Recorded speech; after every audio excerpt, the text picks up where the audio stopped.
Tonight we slip quietly through tangled trees and dew-slicked trails, beneath a sky heavy with stars and the scent of damp earth.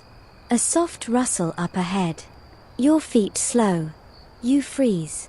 Then, two faint, unblinking eyes glow amber in the shadows. But they're not mammal eyes. They blink sideways. A bird's. Watching you. And no, this isn't some cheeky kiwi in the bush. It hasn't moved, hasn't blinked again. But you swear it's calculating something. Welcome to the Maori world of bird sentinels, where feathers are armor, beaks are alarms, and wings might just mean the difference between a peaceful night and a spear in your back. You probably won't survive this if you snore too loud. So, before you get comfortable, take a moment to like the video and subscribe, but only if you genuinely enjoy what I do here. And hey, drop your location and local time in the comments. I want to know where and when you're watching from. Now, dim the lights, and let's ease into tonight's journey together. You push forward. Ferns brush your arms. Every leaf glimmers with rain left behind. You're in Aotearoa, New Zealand, before roads, before fences, when the land was thick with bush and the sky crowded with wings. And here, the Maori didn't just live with birds. They lived because of them. The forests pulse with sound. A tea trills high above, a blend of clicks, cackles, and liquid whistles. Its feathers shimmer green, like moss dipped in oil. But its song isn't random. It's a language. And if you know how to listen, it's talking about you. The Maori believe every creature has Maori, a life force, a spark. But birds are special. Their voices stretch between worlds, the earthly and the spiritual. You wouldn't just feed one crumbs and walk away. You'd learn its calls, its moods, even its family tree. Take the tea, for instance. It's not just admired, it's trained. You squat near a clearing, and a young Maori boy kneels beside you. He raises a carved flute to his lips and plays 3 soft notes. A beat later, the tea answers, copying the tone. You blink. It's not mimicry. It's dialogue. The boy grins and nudges you. Watch this. He whistles differently, short, sharp, urgent. And instantly, the tea lets out a piercing squawk. Within seconds, 3 other birds erupt into chatter. You just witnessed a forest alarm system activate. The kind that warns an entire village someone is approaching. Historians still argue whether this bird behavior was purely instinct sharpened by proximity, or the result of systematic training spanning generations. Either way, the effect is clear. You make camp with the boy's Warnau family. They're from a northern iwi, or tribe, known for raising birds as both pets and partners. A wooden perch stands outside each house. On it, not cages, but open roosting birds. Some are tethered loosely with woven flax, but most, they don't leave. They choose to stay. And it's not just the tea. Ka with macron, larger forest parrots with rust-red bellies, squawk and bob in low branches. Their voices are louder, rougher, and at night, they fall deathly silent unless they hear something off. Like the brush of your cloak against a fern you didn't mean to touch. Don't step there, someone warns. Too late. A Ka with macron screams. 2 dogs bark. A toddler starts crying. You've just set off a 1-bird security breach. Later, you sit near the fire, and the elders tell you about the manutiko sentinel birds. These weren't wild creatures stumbled upon. They were raised from the nest, gifted to chiefs, and often kept within the pier with macron, fortified village, like living guardians. They weren't just security. They were status. One story floats out from the flames, a Tahunga, priest expert, who trained a piko, a swamp hen, to mimic human laughter. Whenever enemies scouted from the shadows, the bird would break the silence with an eerie chuckle, unsettling intruders who thought spirits haunted the night. Was that a true memory or a tale grown strange with time? Hard to say. But you shiver anyway.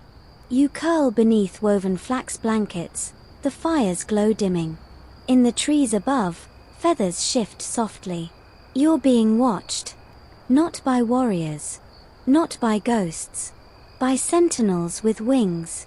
Your last thought before sleep.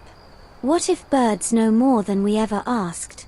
Dawn doesn't so much break here, it hums into being. Mist creeps low over the ground like a sleepy tide, and the trees begin whispering long before the sun peeks through. You stir on your flax mat, but you don't get far. A crisp whistle slices through the air, followed immediately by two more, softer and more rhythmic. You sit up. The boy from last night, he's already whistling again. Not random notes. Structured ones. Each sequence different. A greeting here, a warning there. And it's not just for show. Around the camp, birds perk up. One T answers immediately, copying the whistle exactly. Another calls back with a note of its own. It's not mimicry. It's reciprocity. You rub your eyes. Are you dreaming? But then the boy turns to you and whispers, they know we're up. They'll tell the others. You learn quickly that Maori bird whistling is not a side act. It's embedded into the daily rhythm of life. You watch as people greet birds with whistles before speaking to each other. In some tribes, specific whistle patterns are passed down within families, almost like passwords. A well-placed trill might mean family, while a descending whistle could say stranger approaching. Birds, in turn, respond with calls that carry up and across the canopy. One whistle here can bounce through a network of a dozen T and Ka with Macron, alerting villagers a kilometer away. And you thought Wi-Fi was impressive. The sounds are layered like jazz in the trees. You hear pauses, improvisations, mimicry, and then something weirder, mimicry of mimicry. One bird near you copies the T that just copied the boy. Now it's unclear who said what. A young woman with tattooed hands leans over. It's like gossip, she explains, smiling. Except faster. And feathered. Historians still debate whether the Maori developed an organized avian language or simply piggybacked off existing bird behavior. But it's clear there's a cultural structure here, not just an accidental interaction. In fact, some tribes assigned names to individual birds, recognizing them as persons under the law. One famous account describes a Ka with Macron named Fatu who attended tribal meetings, screeched at liars, and was once gifted an entire eel. Still, you wonder, how did this all start? You get your answer in a hollowed clearing surrounded by ancient Ra with Macron trees. An elder is teaching two children the fundamentals of Wakarehu Manu, bird mimicry. He plays a tiny wooden flute called a kowau. Short, breathy notes float up, then vanish into leaves. Listen, he says. Don't make sound. Become it. It's not just technical. It's spiritual. You're not imitating the bird. You're blending with it, becoming part of the acoustic ecosystem. You try. And fail. Your first whistle is off-key. The birds fall silent, perhaps offended. One even lets out a sharp, disgusted chack and flies away. The children giggle. You feel like you just botched karaoke in front of Beyoncé. Later, you sit beneath a futukawa tree and think about the complexity you've heard. These aren't random bird songs. Some contain repeated structures, phrases, almost. The T, especially, can store up to 100 different sounds. Some mimic human speech eerily well. Others weave in the sounds of axes, dogs, even coughing. One bird even mimics the cracking of a fire. And when the actual fire crackles, it responds like it's mocking the flames. Some call them nature's spies, says the boy, now beside you again. But really, they're nature's reporters. Always listening. Always repeating. And not always trustworthy. That same T that mimicked the boy's call earlier. You catch it imitating your voice now. Just a snippet. One word, wait. But in your cadence. Your inflection. You turn, slightly unnerved. The T tilts its head, smug. Back in the village, you learn that skilled whistlers could even direct birds toward suspicious movements, like leading them to perch above strangers, or repeat specific warning calls. The forest becomes a vast, invisible network. A living alarm system. And guess what? No monthly subscription. Just a lot of patience. And an ear tuned to the right frequency. Quirky side note, some elders claim the best whistlers could even sing into a bird's dreams. That by whistling to them while they slept, you could train them faster. Modern ornithologists roll their eyes at this, but can they prove it didn't work? Later that night, you're invited to sit by a fire ring as one of the older women speaks softly. She explains that in the old days, travelers would be assessed not by their looks or gear, but by how the birds reacted to them. A silent bird is the loudest warning, she says, eyes locked on yours. Suddenly, the idea of birds as companions feels quaint. They are sentinels, judges, narrators, and if you're lucky, friends. Still, one final detail sticks in your mind before sleep. Sometimes the birds make noises you don't recognize. Ones the villagers don't either. Calls from no known pattern. Mimicry of, what, exactly? And that's when you realize maybe not every sound in the forest is meant to be understood. It doesn't take long before you realize these birds aren't just part of the ecosystem, they're part of the family. You wake to soft laughter and the clink of wooden bowls. Around you, morning unfolds slowly. Children chase each other barefoot across the damp grass, their breath misting in the cold air. But between them, fluttering low and unbothered, is a Ka with macron. Wings clipped. Nope. Free to fly. Absolutely. Still here. Of course. It hops along like an overgrown squirrel, glancing up at the kids, and then at you, as if silently asking, are you cool? You learn its name is Pyri. And Pyri isn't just a bird. She's a cousin. A sibling. A Manu Hoa, a bird friend. Raised from a chick by the family matriarch, Pyri has grown up sleeping beside children, eating scraps from clay bowls, and even riding on shoulders during long treks through the bush.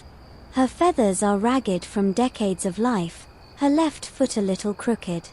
But when someone sneezes, she lets out a perfectly timed achoo, followed by giggles from the whole family. The mimicry isn't always comic, though.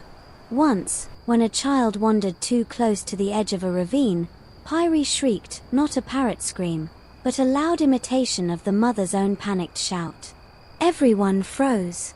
The child turned. Crisis averted. You begin to understand, these birds aren't just echo chambers. They observe.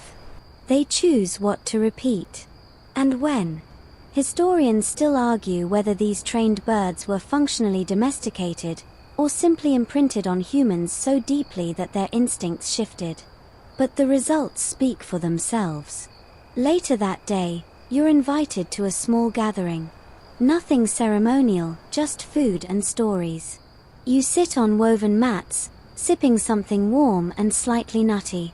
Around you, several families eat, laugh, and chat. And then someone points out the obvious. Look at them. You do. There are 3 birds perched in a loose triangle around the gathering.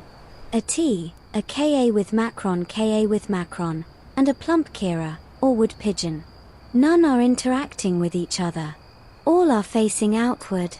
These are our watchers, says the elder beside you. They know their job. You blink. That kira isn't even supposed to be a mimic or a sentinel.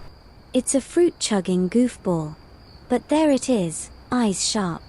Every few minutes, it shifts slightly, like a guard changing stance. A story begins. One of the elders tells of a famous chief who raised his own bird from the moment it hatched. Not just any bird, a ruru, or morepork owl.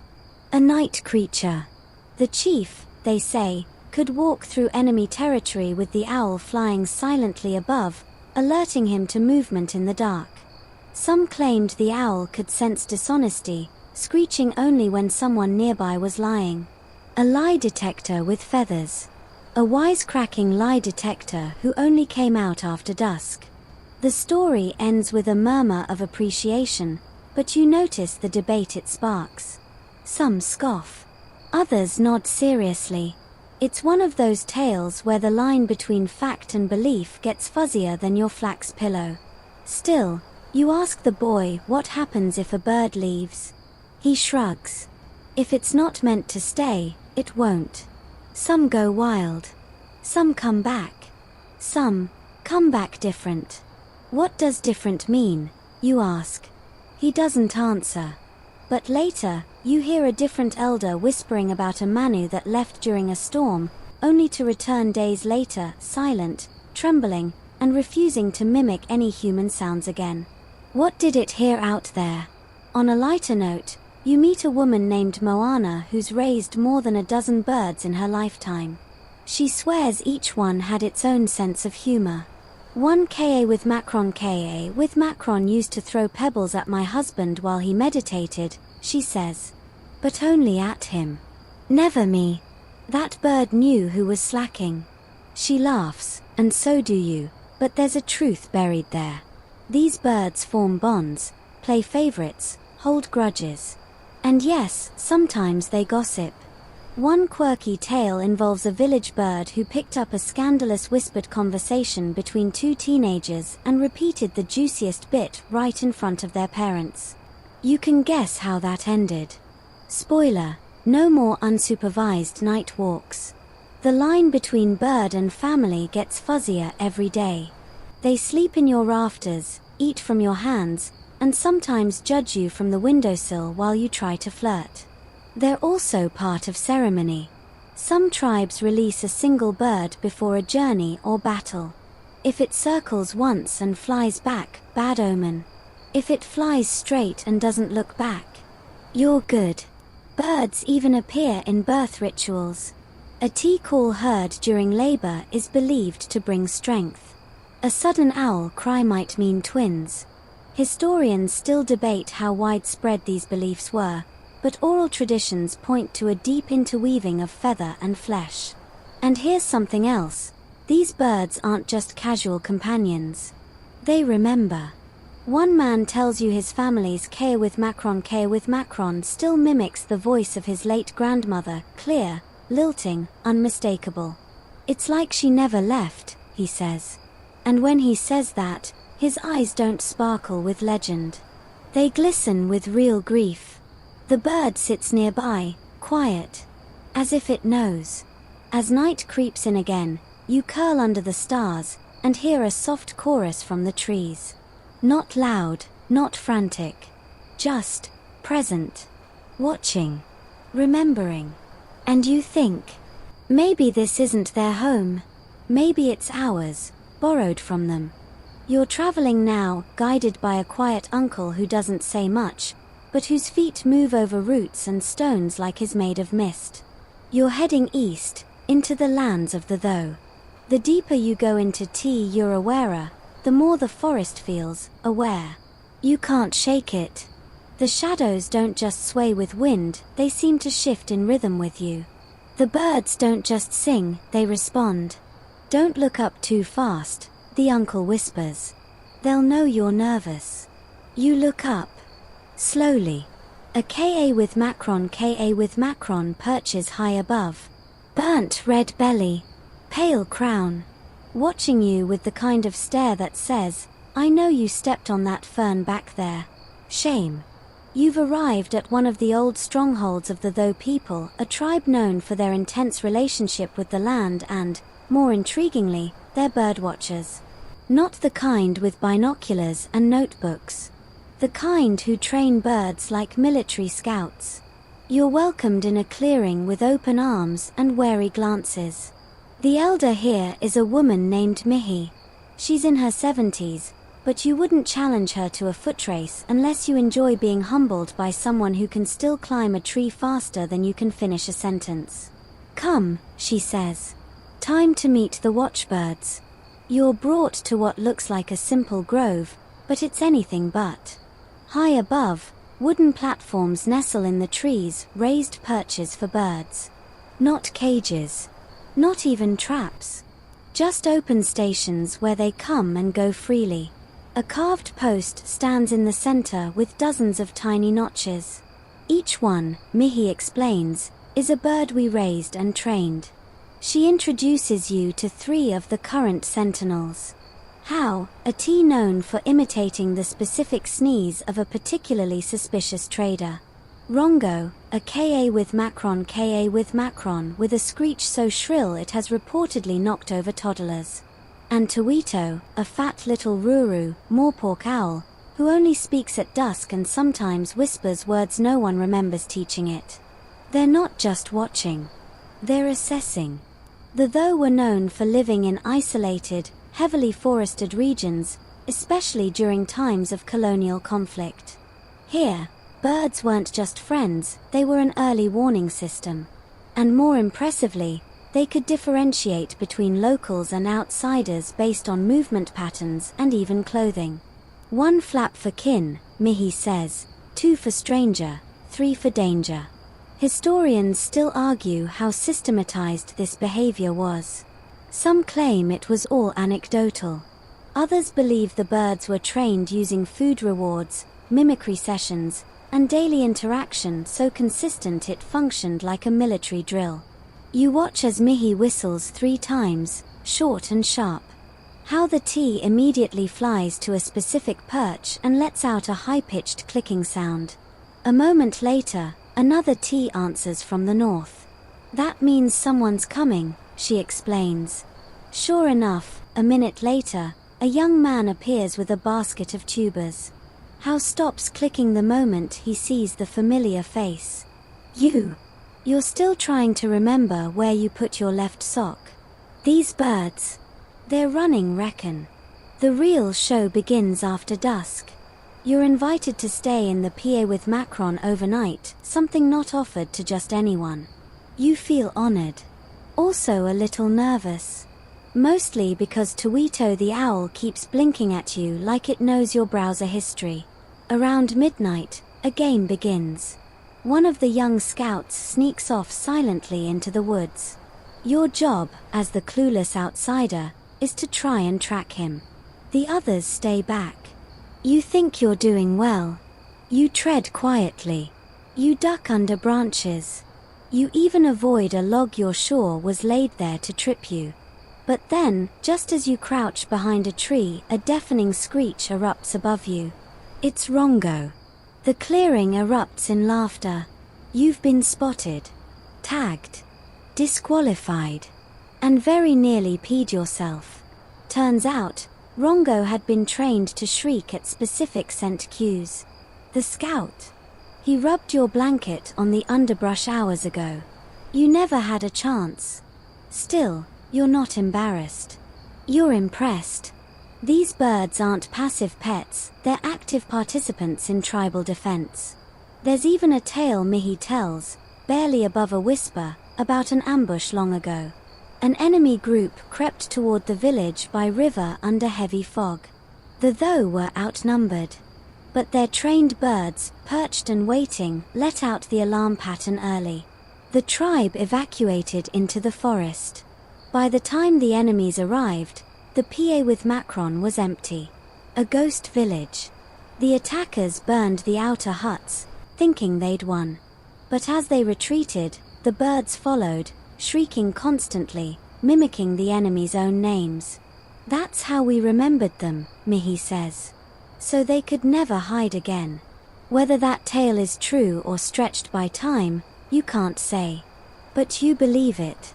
And when Hal mimics your own voice calling out "wait up" from a branch you know you never climbed, you get the feeling you've just joined the long, weird list of people these birds have memorized. Better behave. The next morning, You're still thinking about How's unsettlingly perfect impression of your voice. You swear you didn't say wait up with that exact cadence. But he did. And is doing it again now, from somewhere in the trees, teasing you like a sibling with a voice recorder and too much free time. You're learning fast. Every step in the forest is a message, and every sound has an echo, sometimes immediate, sometimes delayed, but always remembered. Today, you're on patrol. Not with warriors. With birds. Mihi and a few others lead you along a narrow ridgeline. She points to subtle signs, disturbed moss, the snapped tip of a fern, even footprints that most humans would miss. The birds, however, don't miss anything. You stop. A T calls out loud, sharp, and out of place. One note, followed by two rapid clicks. Mihi responds with a three-note whistle. The T goes silent. What was that? You ask. She raises an eyebrow. Curiosity, she says. But the wrong kind. Apparently, a lone traveler passed by earlier, moving quietly, but not enough to avoid notice. The T didn't raise an alarm, just a question. One whistle to say, something's off. You realize then that these birds don't just repeat. They interpret. But not all interpretations are helpful. Some birds have, over time, developed what Mihi calls false flag habits. Like old warriors who cry wolf too often, they've learned that certain alarm calls bring people running. Food gets dropped. Attention gets focused. Sometimes, snacks appear. So they do it on purpose. One Ka with Macron named Tio, notorious in local legend, used to screech like an incoming warrior raid every single morning. Without fail. Just to see everyone jump. Bird had jokes, Mihi mutters. Historians still argue whether these birds understood consequence in the human sense, or if they were simply mimicking for reward. But to the people here, the intent felt real. If it wakes you at 3 a.m. for the 5th night in a row, it's not random anymore. It's personal. Your own encounter with a bird prankster isn't far off. You're walking along a game trail when you hear what sounds like a human sobbing. Guttural, choked. You freeze. It's coming from the underbrush. You call out, hello? Silence. Then, sobbing again. You creep forward, heart racing. And there it is. Not a person. A T, wings fluffed, head tilted. Crying. Laughing. Crying again. And behind it, two giggling kids hiding in the bush. He does that to scare new guests, one whispers. We taught him. You want to be mad. You also want to high-five them. But there's a downside to all this mimicry mischief. One time, Mihi says, a trained bird, Kaiha, began crying wolf so often that when a real stranger approached the village, no one paid attention. The call came. Everyone rolled their eyes. By the time someone investigated, the stranger had already crept through a garden, stolen preserved eel, and vanished. Bird got demoted, Mihi says flatly. No more perch. Ground level only. You ask if the bird ever earned trust back. Mihi shrugs. Did you? Touché. Despite the potential for confusion, the system works more often than not. Birds are assigned ranges, certain trees, areas, even rooftops. Each has a distinctive call. The villagers learn them over time, like knowing your neighbor's doorbells. There's even an informal contest among the youth who can identify which bird made a sound the fastest. You try once. You lose. Horribly. It's hard. The same bird can make 4 completely different voices depending on time of day, mood, or who's nearby. One fringe theory suggests some birds even developed personalities tuned to village politics. That they favored certain families or chose sides during disputes. A Ka with Macron once squawked aggressively every time 2 rival cousins walked by each other, as if reliving an argument it overheard. Feathered gossip, Mihi says with a knowing smirk. You ask her the obvious. So how do you know which alarms are real? She points upward. Context, she says. And who says it? Later, in a quiet moment, she tells you a story. A young warrior once returned from a hunt, bleeding but alive. His only warning of an ambush. A ruru's cry, strange for daytime. The bird had never called during daylight before. But in that moment, it did. He ducked just as a spear grazed his shoulder. The warrior lived. The owl became sacred. Historians debate whether these tales are exaggerated, but even skeptics admit one thing. When people live that closely with animals, patterns emerge that outsiders may never fully understand. You end the day under the same cow tree you started it. Birds flutter in the branches above, occasionally calling out. One last shriek pierces the dusk. You look up. False flag, Mihi says, already sipping her tea. You laugh. You don't even care. Because real or not, you heard it. You're listening now. You don't mean to say it out loud, but you do. These birds are little gremlins. Mihi overhears. She doesn't disagree. She just smirks. And you're just figuring that out now? Because here's the thing, you thought these birds were noble, watchful, almost sacred. And yes, they are all that. But they're also trolls, feathered tricksters. Today, you're hanging out near the gardens, what you'd call a food forest. Banana-looking trees, leafy greens, and baskets of root vegetables line the woven fences. The birds, they treat the whole place like a buffet and a playground. One tea hangs upside down from a branch, making fart noises. Another ka with macron flies down and starts digging at a spot in the dirt with exaggerated urgency, causing two nearby kids to rush over. They think he's found something. They dig too. There's nothing there. The bird just wanted company, or attention, or chaos. Historians still argue whether these trick behaviors were learned from humans or arose naturally as a byproduct of close interaction. Either way, the result is clear. These birds are entertainers and saboteurs. One woman tells you about a ka with macron named Pika who once distracted a village dog by faking an alarm call just so she could swoop in and steal its food. Then, for days afterward, she'd mimic the dog's angry barking, just to rub it in. You think humans invented petty, she says, laughing. Watch a bored parrot. But it's not all jokes. Some of the mischief walks a fine line. Like the case of the decoy alarm. You're sitting by the river when it happens. A loud shriek tears through the trees, a warning sound. Everyone reacts. Tools drop. People scatter. You bolt for cover too, heart hammering. And then, silence. No follow-up calls. No second wave. Just nothing. Then, laughter. Not from humans. From a bird. It cackles from a high branch, bobbing its head like it just pulled off the greatest prank of the week. Mihi doesn't even look surprised. That's Manaya, she sighs. She does this every few days. Tests our reflexes. Keeps us humble. You want to be annoyed. But it's kind of brilliant. Still, there are debates, serious ones. Some elders worry that over-pampering these birds has made them too playful, too confident, maybe even lazy. Once, they warned us of war, an older man says bitterly. Now they steal our kumara and pretend they're frogs. You chuckle, but the tension is real. Some birds are known to lie. Straight up.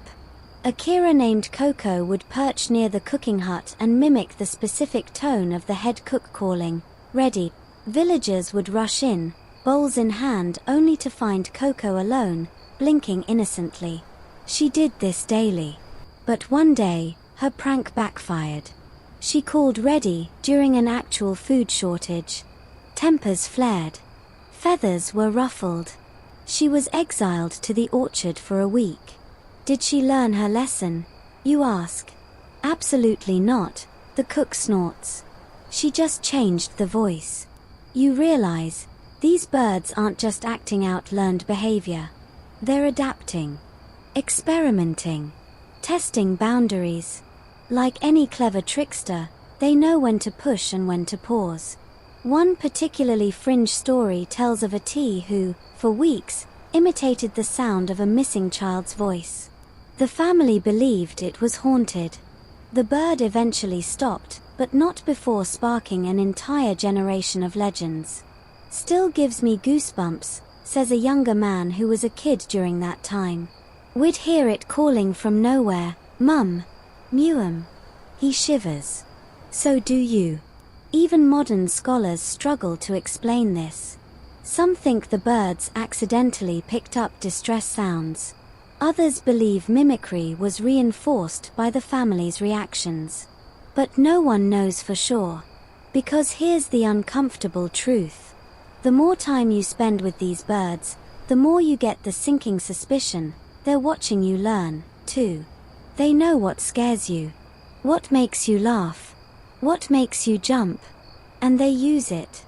You catch one mimicking your sneeze perfectly and sneezing back at you every time you do it. You're now stuck in a sneeze duel with a bird. And losing. Another one starts copying your humming, but only the part where your voice cracks. Rude. There's a line somewhere between trained and too smart for comfort. Historians still debate that line. Were these birds shaped entirely by Maori culture, or did the culture emerge in response to them? Were they tools, companions, or something stranger? You lean against a tree as the sun dips low, light turning the world gold. A Ka with Macron lands beside you, holding a shiny pebble in its foot.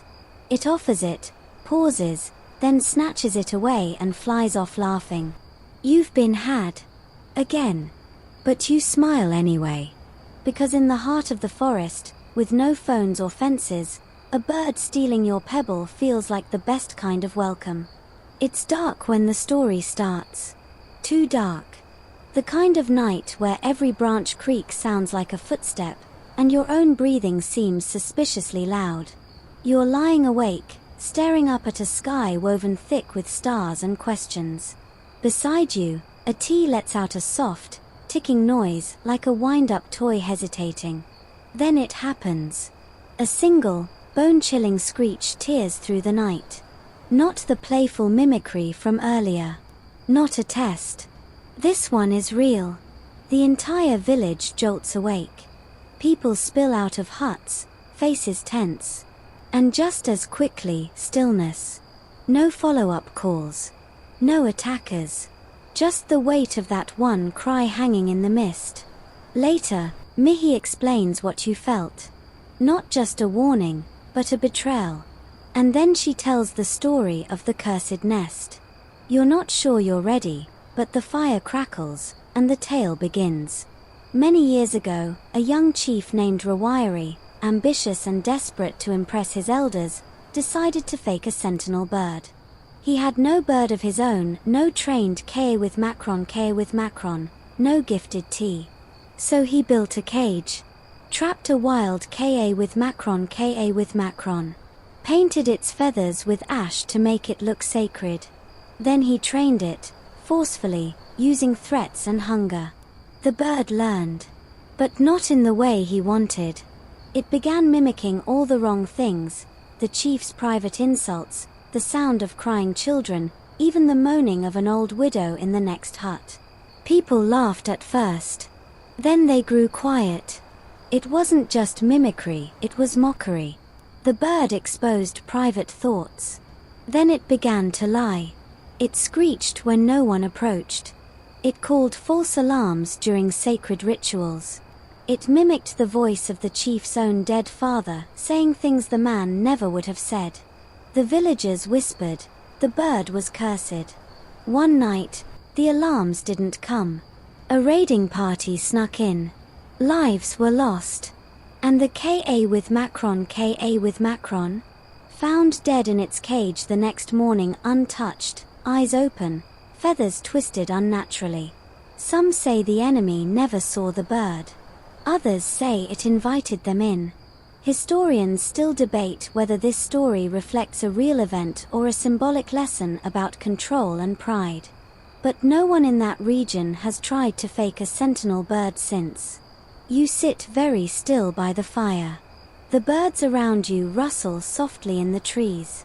You don't look up, because now you're wondering, what don't we know about them? Some say birds remember bad energy, that they hold grudges, that if you mock them or mistreat them, they wait. Not angrily, just patiently. There's even a story of Akira who pecked at the same man's shoulder every morning for 5 years until he confessed to stealing from a burial cave. Coincidence? Or karma with wings? You watch a young boy walk by with a tea on his shoulder. It whispers softly into his ear, gibberish to you, but the boy smiles and nods. He's not listening to noise. He's listening to something. You ask Mihi, can they lie? She takes a long time to answer.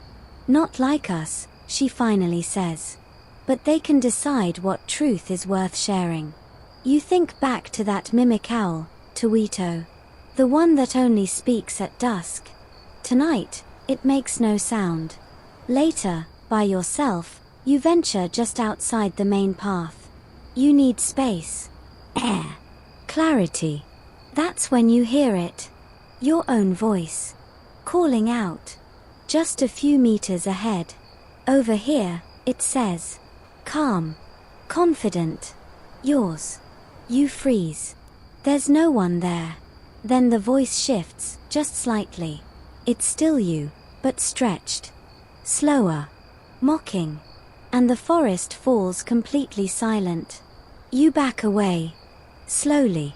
A bird laughs. High and wild. And then nothing. You don't sleep that night.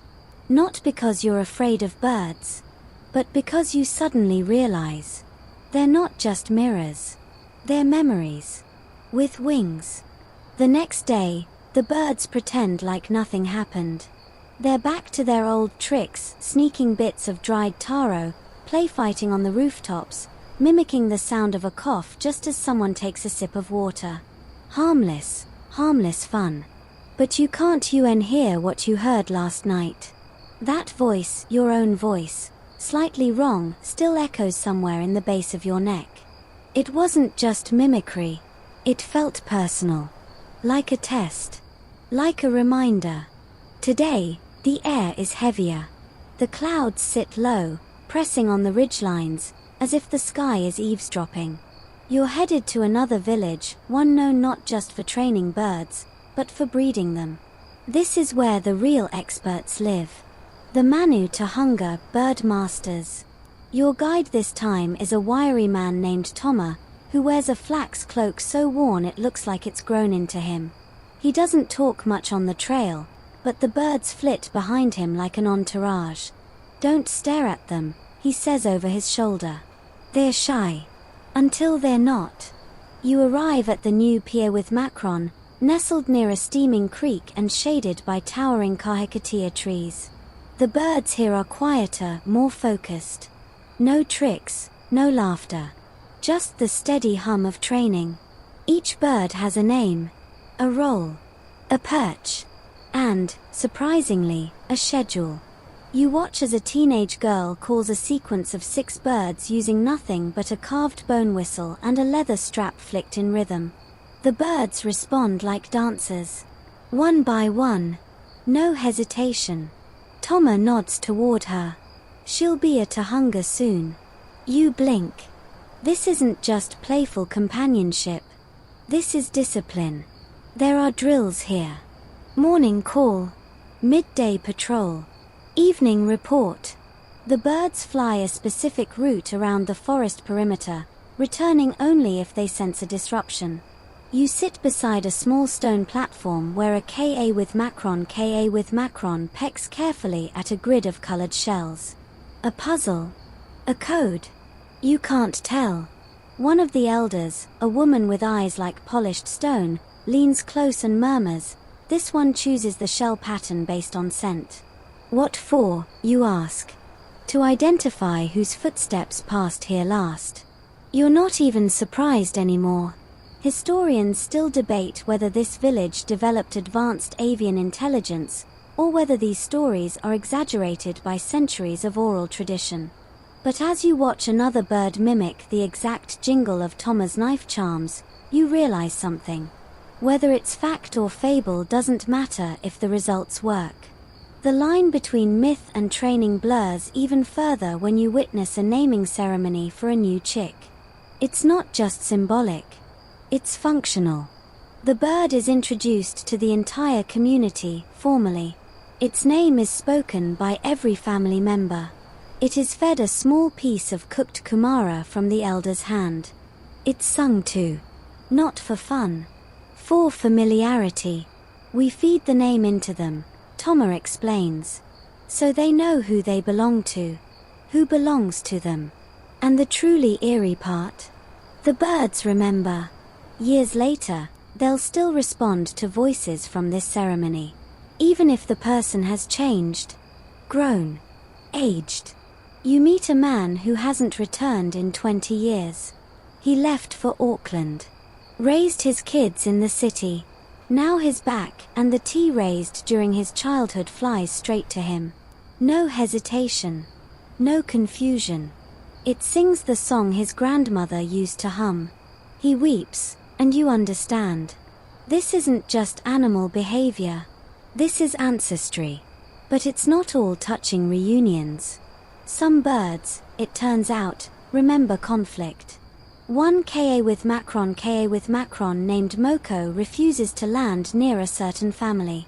No one's quite sure why, but every time they approach, he lets out a harsh, repeated cry that sounds eerily like go. Go. Go. The family insists they've never wronged him. But a few older villagers exchange looks. Quiet ones. Like maybe they know something that was never said aloud. Moko. He just keeps shouting. Sometimes birds inherit trauma too. Later, you're shown an old wooden box, a training chamber. Inside, carvings on the walls represent birds of different tribes. Not pets. Not partners. But rivals. Because, yes, some tribes trained birds to recognize enemy flocks. The idea was simple. If your neighbor's sentinel birds used a specific whistle or call, you trained your own birds to react hostilely to it. Some birds would dive bomb. Others would sound fake alerts to confuse opposing villages. Bird warfare, you mutter. Toma nods solemnly. Feathers don't mean peace. You hear of a legendary event, Te Pakanga Manu, the bird clash, when two flocks trained by rival to hunger met in a contested valley. They didn't fight with claws. They fought with song. A chaotic, echoing barrage of mimicry, warnings, laughter, and nonsense until the human warriors couldn't tell what was real and what was performance. Historians still argue whether that battle happened. But every time you hear a Ka with Macron scream run in a playful tone, a chill runs down your spine. Because what if it's not play? What if it's memory? By now, you don't trust silence. Not because you're afraid of the dark, although, let's be honest, last night did mess with your nerves, but because you've learned something vital out here. When the birds go quiet, something is off. Right now, you're walking the southern boundary of the forest with a boy named Nikau. He's about 12, sharp-eyed, and walks like the trees taught him how. A small tea perches on his shoulder, occasionally nibbling at his earlobe. You ask him what the bird's name is. Manaki, he says. She was my Koro's bird. Then she chose me. Chose, you ask. He nods, completely matter-of-fact. She didn't follow anyone else after he passed. Only me. You glance at Manaki. She's watching you with the amused expression of someone who knows exactly how unworthy you are. Today's lesson isn't about mimicry or mischief. It's about movement. Some of the most advanced training, you learn, wasn't in teaching birds to speak, it was teaching them to follow, to track, to trace a human through bush terrain and report back with coded sounds. Think of it like a natural GPS, but with feathers, an attitude problem, and a sense of humor. You reach a tree with a hollow knot at its base. Nikau crouches beside it and points to the bark. See the scratch marks? You do. Barely. A person came through here, he says. 2 days ago. You ask how he knows. Because Manaki screamed at 3 a.m. and did the triple click. No one listened. But I checked. Sure enough, they found footprints and a forgotten bit of cloth snagged on a flax stalk. Someone testing boundaries. Historians still argue whether these tracking methods were standardized across iwi, tribes, or developed locally through trial and error. But in the Tainui and Tho regions especially, records show consistent patterns of bird-assisted patrols. And the birds?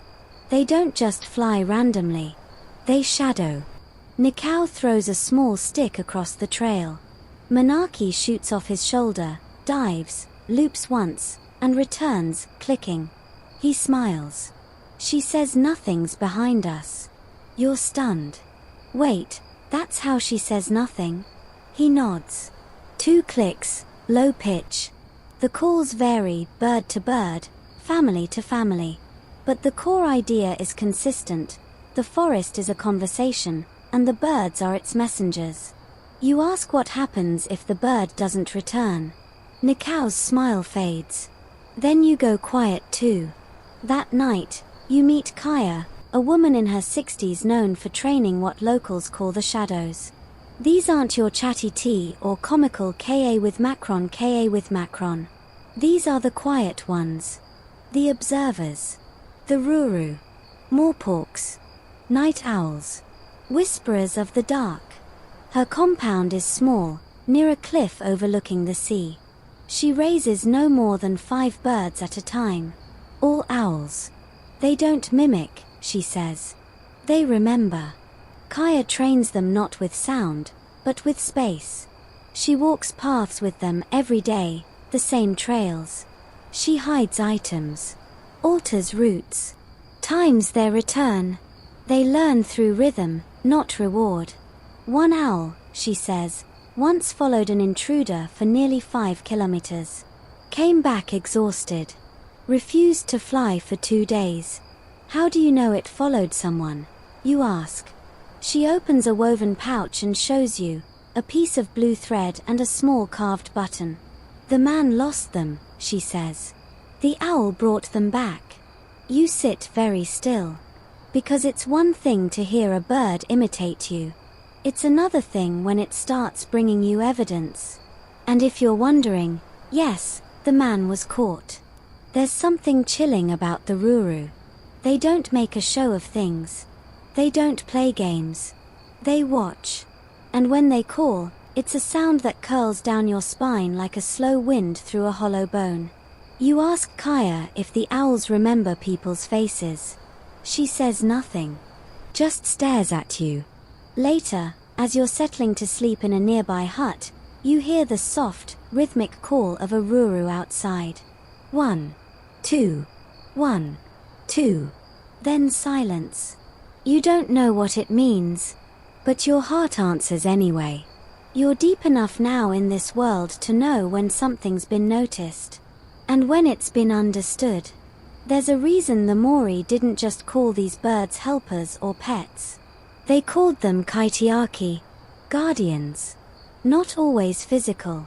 Not always visible. But always listening. You don't realize how far you've wandered until you notice the trees have changed. No more dense ferns or whispering flax leaves. Here, the land opens wide, rolling hills cloaked in tall golden grass, with scattered bush patches like freckles on the skin of the earth. And high above, circling, riding the wind in lazy loops, is a bird that isn't like the others you've met. Not playful. Not mischievous. This one watches. And waits. A Creria, the New Zealand falcon. Sleeker than a Ka with Macron, sharper than a ruru, and faster than anything else in the sky. You stare up as it cuts a slow arc, wings taut, eyes locked onto everything. Your new guide, Hemi, points at the sky. "That one's not here for laughs," he says. "That one's for justice." You laugh, thinking it's a joke. But Hemi's expression stays flat. "Some birds are trained to mimic," he continues. "Others to track. But that one," he pauses. "That one hunts for you." You look again at the Creria, suddenly aware that you might not be the apex of this food chain anymore. This section of your journey brings you into Falcon country, where some Maori tribes trained the fierce native falcons for offense. You heard right. Not defense. Not alarms. Attack. Historians still argue whether this practice was widespread or mostly confined to fringe iwi in mountainous regions. Written records are scarce, but oral traditions speak of warriors accompanied by trained falcons who could be directed toward targets with gestures, whistles, or smoke signals. "Think of them like feathered arrows," Hemi says. One tale tells of a chief who raised a Creria from a chick, feeding it by hand and teaching it to dive at specific colors, bright blue and red cloaks often worn by rivals.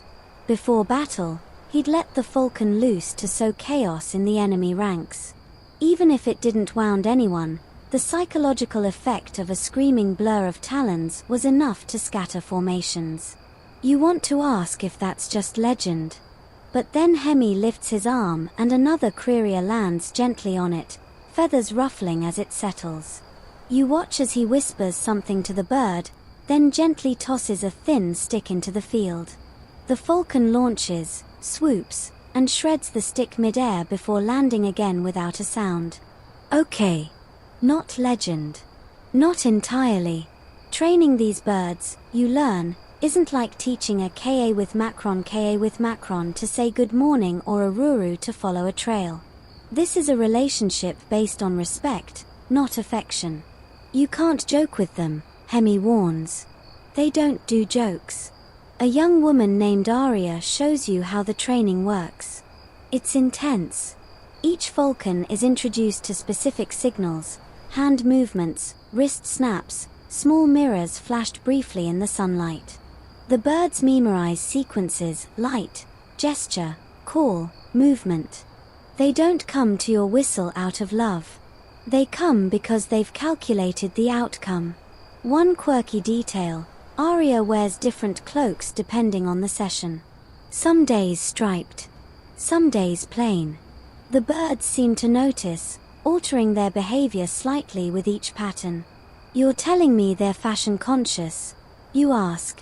She shrugs. "Or color-coded assassins. Depends on your mood. But there's reverence here, not fear. The Creria isn't a pet, it's a toa. A warrior. And unlike the playful parrots, these birds don't return for food. They return for ritual. For repetition. One Creria has been trained to follow a patrol route, pausing on carved posts known as pumana. When it perches on the final post, it lets out a 3-note call. If the call isn't heard, people go looking. Because it means something interrupted the flight. Hemi tells you a story. Years ago, the bird named Mataku failed to return on schedule. A search party went out, thinking perhaps a predator had attacked. Instead, they found the body of a traveler who'd slipped and fallen into a ravine. The bird hadn't abandoned its route. It had perched on a rock ledge above the body, calling softly again and again. Waiting. Maybe for help. Maybe for understanding. Either way, it knew. Historians still debate whether falcons truly grasped the symbolic roles given to them, or whether the humans simply saw what they needed to see. But Aria shakes her head when you mention that. "These birds don't need symbols," she says. "They have memories sharper than steel and hearts full of storms. They know." You spend the afternoon watching one falcon, Tira, fly patrol across the whole valley.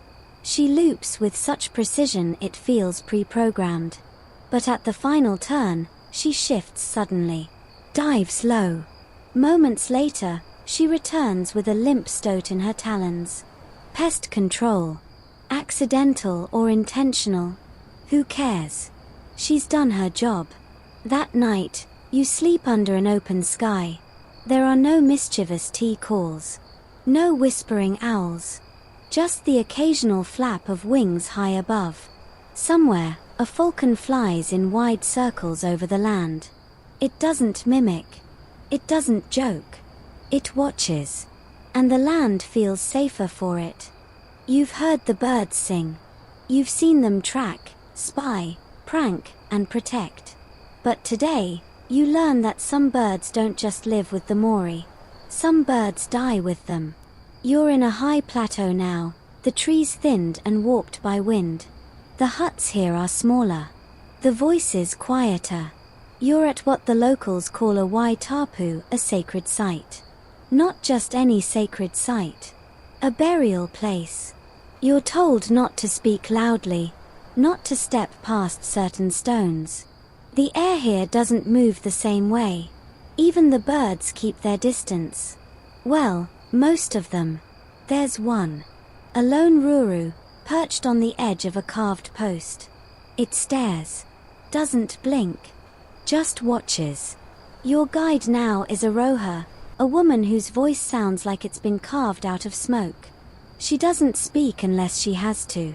But when she does, the forest listens. Tonight, she says softly, you'll witness something few outsiders ever do. And you do. As dusk thickens and shadows stretch long, people begin to gather in silence. No laughter. No joking birds. Just reverence. A small fire burns. And then someone steps forward, an elder, tall and wrapped in a cloak the color of riverstone. He carries something in his arms. Not heavy. Not large. A dead tea. Its feathers are still perfect. Iridescent and glowing. It looks asleep. But it's not. You watch as they place the bird on a small, woven mat beside the fire. People come forward, one by one, to speak softly. A few offer feathers. One places a carved bead next to its wing. You whisper to Aroha, "What are they doing?" "Returning it," she says. "To the earth." You wonder. To the gods? No. To memory. This isn't just a farewell. It's a thank you. You learn that in many Māori traditions, sentinel birds, especially ones that had served long and well, were given full funerary rites. Not because they were pets, but because they were part of the whānau, the family. Each bird had a role, a legacy. Some had saved lives with timely warnings. Others had guarded the same home for decades. One had even led a family to safety during a flood by circling above the safe path, refusing to leave until they followed. You hear these stories in hushed tones, like folk songs stitched from grief and pride. And then something strange happens. From the trees, a chorus begins. Not loud, not dramatic, just soft, synchronized calls. T-K-A with Macron, K-A with Macron. One ruru. A single krikri. They're not imitating. They're joining. One woman murmurs, "They know." And you believe it. Historians still argue whether birds can grieve or if what humans see as mourning is simply conditioned behavior. But when you look around and see the way the flock gathers, the way their calls blend with the human song like threads in the same weave, you stop caring what science says. Because this feels real. Later that evening, Aroha shows you a carved box beneath her home. Inside, bundles of feathers, each one carefully wrapped in linen or flax, tagged with names, dates, and memories. These belonged to those who guarded us, she says. We keep them to remember the voices that kept us safe. There's even a small feather pouch tied to her wrist. She doesn't show you what's inside. She doesn't have to. You ask her if any birds are ever buried with people. She nods. Sometimes. If the bond was close. One story you hear is about a warrior named Taina, who fell in battle defending his village. His trained Ruru refused to leave his side, even when the fighting stopped. 4 days, it perched on the cairn of stones placed over his body. Eventually, the tribe laid the owl beside him. Not as a servant, as a companion, a fellow guardian. And here's where it gets even stranger. 2 years later, another Ruru, same family line, same dark plumage, same left talon missing a toe, appeared in the village. It watched over the same household, sang the same patterns. Some say it was the same spirit, reborn. Others say it was just coincidence. Historians, still debating. Naturally. But Aroha just says, it knew who to protect. You're shown the ceremonial feathers given to birds after years of service, dyed in ochre, bound in twine, decorated with beads or even tiny pieces of punamu, greenstone. Not for decoration. For honor. Because a bird who dies for the village is more than an animal. It is a kaitiaki, a guardian spirit. And those don't disappear. They shift. They become part of the trees, the wind, the shadow above the cooking hut that wasn't there a second ago. You feel it now. Not fear, not sadness, but awe. As you drift to sleep beneath the Ruru's perch, you hear the soft, rhythmic call again. Not a warning, not a joke, a lullaby for the living and the remembered. You wake up to feathers in your hair. Don't panic. Not a full bird, just a gentle mess of downy fluff, like a pillow gave up overnight. You sit up groggily and realize someone's scattered tea feathers over the mat around you. A ceremonial prank. A symbolic gesture. A housekeeping fail. Aroha's voice drifts in from outside. Welcome to your rebirth. Well, that's not ominous at all. She explains, the feathers are a sign. You've been accepted not just by the people, but by the birds. A light initiation. No chanting. No tattoos. Just downy approval and possibly a bit of bird dandruff in your nostrils.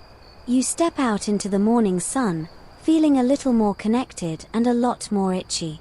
Today, it's time to learn about hybrid calls, a term that sounds like something out of a sci-fi manual but is, in fact, one of the most sophisticated techniques in bird-human coordination the Maori ever developed. Here's the gist. Some birds, through training and repetition, were taught to combine sound patterns. Not just mimic one thing, but fuse multiple elements into a single, coded message. Think Morse code, but made of bird shrieks. A trained Ka with macron might give a double whistle, followed by a low croak, followed by a rustle scratch sound made by fluttering its wings in a specific way. Each component has meaning. The whole combo. A sentence. Hemi rejoins you and leads you into a grove where these hybrid birds were historically trained. There, a carved totem rises from the earth like a sentinel itself. Etched into the wood are glyphs of sound, not literal music notes, but shapes representing tone, rhythm, and intent. You ask, how do you carve a sound? He taps a spiral with a bone blade. This one means alert, but not danger. More like, someone's coming, maybe friendly. Then he points to a sharp triangle. This one, danger. Absolute panic. You realize the birds weren't just mimicking, they were speaking in a language with grammar. And the best part, some of the language was improvised. A young woman named Tira demonstrates. She gives her krikri 3 cues in sequence, a finger snap, a tongue click, and a hum. The bird responds with 3 different noises, none of them natural bird sounds. One is the squeak of a waka or another is a creaky gate noise. The third is a perfect imitation of Tira sneezing. What does that mean, you ask? She grins. My cousin's here. He's annoying. And he didn't close the gate. You laugh, but she's not joking. Those 3 sounds are now a fixed phrase. Her bird repeats it every time that cousin visits. Every time. It's basically a feathered insult. Historians still argue whether hybrid calls evolved purely through necessity or creativity, or both. But one fact is certain: they weren't random. They were composed. Some families passed down specific birdspeak sequences like oral heirlooms. In fact, in one Iwi's tradition, the first lullaby sung to a baby is also taught to the family's sentinel bird. So when the baby cries years later, the bird responds not with panic, but by singing back the tune. And yes, this is adorable and mildly eerie.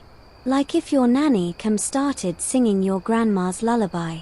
You meet a Ka with Macron named Puhi who can recite, in bird-garbled tones, the entire name lineage of her human companion. 15 generations. In sequence. As long as she gets fed between every 5 names. Because priorities. The quirky side of hybrid calling? Sometimes, birds freestyle. One T, you're told, developed a hybrid call that sounded suspiciously like 3 village elders snoring in sequence. It became a nighttime call. A literal village is a sleep alert, and also possibly an insult. Hard to say. You wonder, were these birds aware they were blending sounds to communicate? Or were they just doing what got a reaction? Tira's answer surprises you. Does it matter? She tells you about a time her bird gave a triple screech call whistle pattern on its own one morning, no cues, no practice. Turns out, a landslide had broken part of the trail above the village. The call hadn't been taught for landslide, but it was close enough to the hybrid for earth moving, people missing that they checked. And found 2 hikers stranded. Alive. No one had told the bird to do it. It just did. You ask if it ever did that call again. No, Tira says. Not once. You chew on that as the sun sets. The birds aren't just receivers. They're composers. They're remixers. And sometimes, just sometimes, they're prophets. It makes you think, maybe the birds don't mimic the village. Maybe the village mimics the birds. And somewhere, behind the mimicry and the codes and the tricks, lies a question so old the birds don't bother answering it anymore. Who's really training who? You're moving slower now. Not because you're tired, though you are, but because everything feels denser. Like the air itself has memory, and you're walking through stories thick as fog. Today, you're returning to the first PA with Macron. The one with Mihi and the trickster birds. You don't say it aloud, but it feels like a homecoming. The same T that mocked your sneeze lands on your shoulder, chirps once, and does it again, just for old time's sake. Nice to see you too, you mutter. But this time, you're not here to be tricked or trained. You're here for something rarer, the song lines. These aren't literal songs. Not like the lullabies or mimic phrases from earlier. Song lines are woven trails of memory routes across the land, sung by people, echoed by birds, used to navigate, remember, and protect. You walk with Mihi out into the bush where the trails crisscross. She hums as she walks. Not a melody, more like a pulse. 3 low notes, then 2 high ones. Repeats. A Ka with Macron answers from deep in the canopy. Same pattern. Echoed and flipped. That's the border, Mihi whispers. When I hum that, they know I've come from the east. You raise an eyebrow. They know directions. They know stories, she says. The song is the story. Each path has its rhythm. Historians still argue whether Maori songlines were inspired by similar Aboriginal practices in Australia, or developed independently. Either way, the results are hauntingly precise. One sequence of notes might mark a stream with edible eels. Another could mean, turn left at the white boulder. And the birds? They remember it all. Not just the notes, but the people who sang them. Mihi tells you about a woman who used to walk the Western Trail every week, humming the same 5-note call. After she died, Her krikri continued the call every Tuesday morning. Same spot. Same rhythm. 4 years, Mihi says. Even in winter. And here's the kicker, when her granddaughter finally visited from overseas, the bird stopped calling. As if her duty was complete. Coincidence? You ask. Grief, she says softly. And love. Later that day, you follow a trail with a group of elders. No GPS. No maps. Just memory. One elder hums softly as he walks. A different pattern now, 5 notes, then silence, then 3. Akira responds with a single coo. Then another. They're not random. They're markers. Each call tells us where we are, he says. But not just where. When? What do you mean, when? He smiles. Some paths change. Floods, trees fall, land shifts. The birds help us remember what used to be here. And what might come back. You're flawed. These aren't just feathered alarms or fuzzy pranksters. They're librarians. Guardians of a living map that shifts with time and adapts. Some kaitiaki birds, it turns out, don't follow human routines. They follow seasons. A certain call in spring, nesting grounds nearby, a trill in autumn, storms on the coast, a low hiss in summer, insects too thick to sleep through. Tira returns briefly with a story, a Ka with Macron named Tora who stopped doing her usual spring loop. Instead, she stayed inland and repeated a low, rhythmic croak normally reserved for earthquakes. No one listened. A week later, the valley flooded. Now that sound means, stay put. The elders teach you one more concept, countercalls. Sometimes, birds respond to each other, creating debates in sound. One might call, clear. Another responds, no, it's not. Then the third, listen again. It's like a neighborhood group chat in bird. Passive-aggressive, repetitive, deeply opinionated. You witness one of these call battles happen live. A T insists someone's coming. A Ruru disputes it. Akira finally cuts through with a booming wing beat like, enough already. It's ridiculous. And also deeply human. You ask Mihi how they know which bird to believe. She just grins. Depends on your mood. And who's been right most lately? You learn that some families rank their sentinel birds. Literally keep score. Who gave the right call? Who cried wolf? Who got confused by a falling branch? One bird, apparently, was demoted after 3 weeks of false alarms caused by, wait for it, a hedgehog. The community began calling him Hiko the hedgehog hunter. He's since regained his reputation. Barely. And just when you think this system couldn't get more complex, you hear about handoffs. A bird will sing a partial sequence, pause, and let another bird complete it. That full pattern becomes the key to unlock a story, a route, or a warning. Bird 1, cue. Bird 2, response. Message delivered. Historians still debate how much of this is intentional cooperation and how much is mimicked timing. But either way, it's dazzling. You sit under the trees at the end of the day, surrounded by sound. Not noise. Not chatter. Language. Layers upon layers of notes, pauses, clicks, echoes. Some playful. Some solemn. All alive. And suddenly you realize this is the closest thing to magic you've ever seen. Not the kind with spells or smoke. But the kind built over centuries, one call at a time. The kind that only works if you listen. By now, you barely flinch when a bird speaks. You don't jump at the sudden mimicry of a snore. You don't second-guess the rustle of wings overhead. And when a Ruru gives a long, low call just as you finish a sentence, you simply nod, like, yeah, fair point. You've become part of the rhythm. And today, you meet someone who never left it. Her name is Nani Ria. No last name. No titles.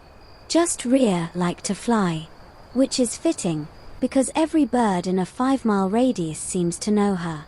And some of them, you swear, prefer her to gravity.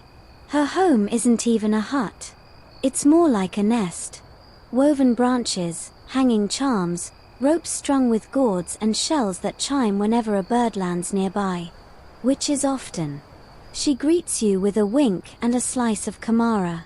Come to meet the gossipers, she asks, pointing to a cluster of tea perched like nosy neighbors on her washing line. You sit with her in the midday sun while she tells stories, not in big theatrical monologues, but in whispers, loops, and fragments. It's hard to tell where one tale ends and another begins. Much like the birds around her. This section of your journey is about legacy. Not just how birds were trained, but how they trained people. You ask her if the birds really remember everything. She laughs. More than you do, I'd wager. You forget who you were last year. They remember what you said 10 winters ago. She tells you about an old Ka with Macron that used to perch on the Maori meeting house roof and repeat the opening lines of every major speech it ever heard. Not just mimicked words, tone, inflection, even hesitation. Like a feathery record player, you ask. She shakes her head. Like a guardian with receipts. The bird became infamous for exposing contradictions. Say one thing last season, say another this season. The Ka with Macron would call you out mid-speech. Historians still argue whether this bird truly remembered or simply repeated commonly heard phrases at random. But Rhea insists it was intentional. They know who speaks with truth, she says. They repeat what matters. And you begin to see a deeper pattern. The birds weren't just trained to guard homes or mark trails, they were mirrors of honesty, of consistency, of character. Some families still tell stories of ancestors who earned respect because of their birds. A tea that would only speak kindly when its master was near. A krikri that stopped calling entirely after its companion lied during a tribal dispute. One man, legend says, never trained his bird at all. It simply watched him. And after he died, the bird spent 3 years repeating just one phrase. He always came back. There's weight in that. A soft-spoken eulogy that says more than 1,000 chants ever could. And then, Rhea shows you the Aroha scroll. It's not made of paper. It's a length of bark, carved thin and wrapped around a rod. Etched into it, small notches, dots, and symbols. Each one is a sound, a call, a memory, a story told through birds. This, she says, was my great-great-grandmother's. She tracked our family's birds for over 60 years. Who flew where? Who warned when? Who stayed behind? You run your fingers along the bark. It's warm, as if holding on to echoes. Each mark isn't just a note, it's a person. A moment. A bird who made sure someone came home. You know what she called them? Rhea says with a smile. The loud little hearts. You sit in silence for a while after that. The birds aren't calling now. They're resting, or maybe listening. The air is thick with sun and scent, charred wood, warm soil, flax leaves. You ask her if the birds ever misremember. She nods. Of course. Same as us. They forget. They twist. But it's what they choose to remember that matters. And here's where it all turns. She tells you that, sometimes, a bird will pick up a new phrase, one no one taught it, one no one recognizes. And then, days or even years later, that phrase happens. A warning. A joke. A name. They remember what hasn't happened yet, she says. Or maybe we're just slow to catch up. You're not sure whether to laugh or shiver. Probably both. One more story before you leave. There was a boy, she says, who lost his way in the forest. 7 years old. Couldn't be found for hours. The sun began to set. The searchers lost hope. But then a T showed up, chattering nonsense. Or so they thought. Ria's uncle stopped. Listened. The bird was repeating something the boy's father used to say, "Not that way, eh?" They followed it. Found the boy curled up beside a stream, safe. The T perched above, repeating the line again and again like a mantra. You ask what happened to the bird. She smiles. Lived another 10 years. Never said it again. You sit still, long after the story ends, watching the birds flit and flutter through the branches like flickers of thought. You're starting to understand something. This isn't just history. It's not even just legacy. It's a relationship. Centuries old. Ever-changing. Written in feather and call and silence. And you've heard it now. You've become part of it. By now, the bird calls no longer startle you. They soothe. They signal. They guide. You've been walking beside them long enough that you can almost understand the silence between notes, the space where meaning lives.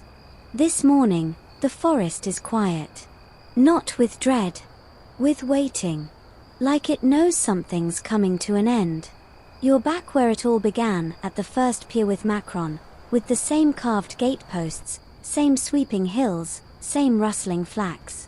But it feels different now. Because you're different now. Mihi greets you with a knowing smile and a woven pouch in hand. One more lesson, she says. And one more goodbye.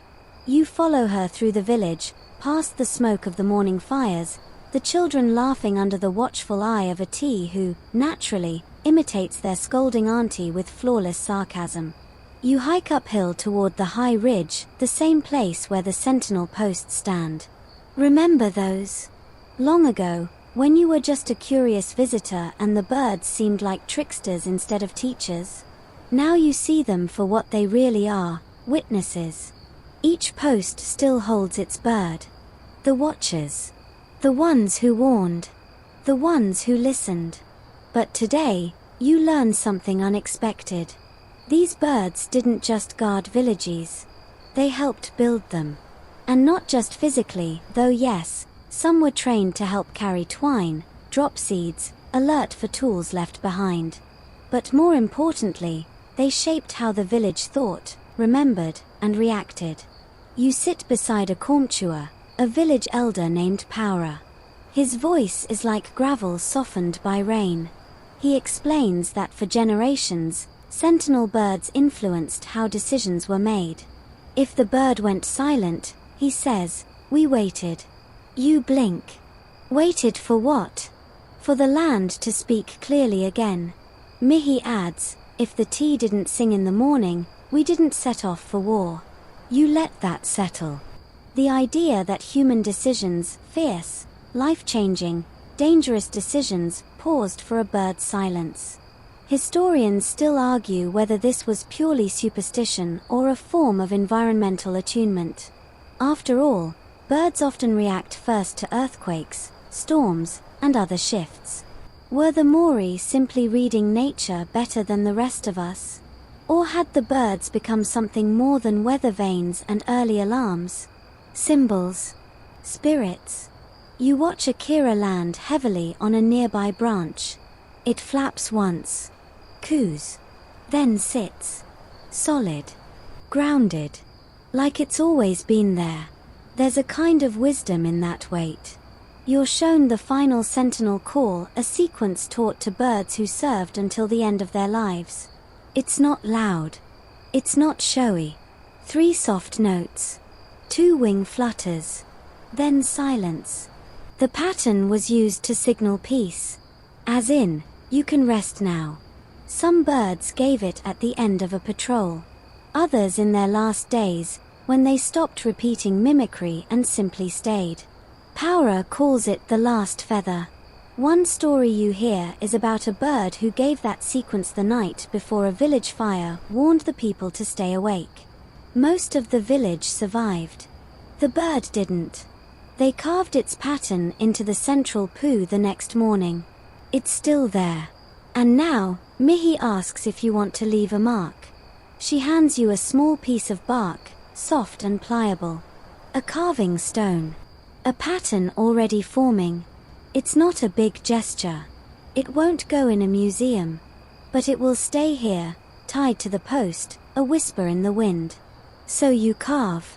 A swoop. A pause. A 3-note rhythm you've heard every night now in your dreams. Your mark. Not to command. Not to guard. To remember. Because now you do remember. The calls. The jokes. The warnings. The stories. And as the wind moves through the trees, it carries the voices of the birds and of the people who listened. This world will go on. The Ka with Macron will gossip. The Ruru will whisper warnings in the dark. And some stubborn Krikri will still argue with its own reflection. But now you carry it with you. The weight of their watching. The lightness of their songs. The echo of their protection. You walk back through the village, feeling feathers brush past your cheek like a benediction. No one speaks. Not even the birds. Because sometimes the loudest part of the story is the silence that follows it. So now, you settle in. Back wherever you are, maybe your bed, maybe the couch, maybe tucked under a blanket you haven't washed in too long. It doesn't matter. The journey's done. The birds are quiet now. You can still hear them if you try. That soft hoot from a ruru perched just outside your imagination. The flirty warble of a tea mimicking something too human to be coincidence. Maybe even the heavy wing beat of a kira as it stumbles gracefully through your memory. You're not walking through dense bush anymore. You're floating. The stories are feathers now, light, layered, and falling slowly through the mind. Some are still fluttering, not quite ready to land. Others have drifted gently into place. They're part of you. And you're part of something older now. Something feathered and watching and full of laughter and warning calls and lullabies passed down from beak to ear. You breathe slower. The air feels warmer. The trees, if you still imagine them, sway just a little less. It's okay to rest now. Nothing's coming. Nothing's waiting. The sentinel birds are on watch. Somewhere far, far away, and also right inside your chest, a Ka with Macron lets out one last sleepy croak. A Ruru answers. A Krikri mumbles something and falls asleep mid-sentence. And you drift. Feather soft. Stone still. Skybound and grounded at the same time. You're safe. You're remembered. You're wrapped in stories. That's all you need tonight. That's all you've ever needed.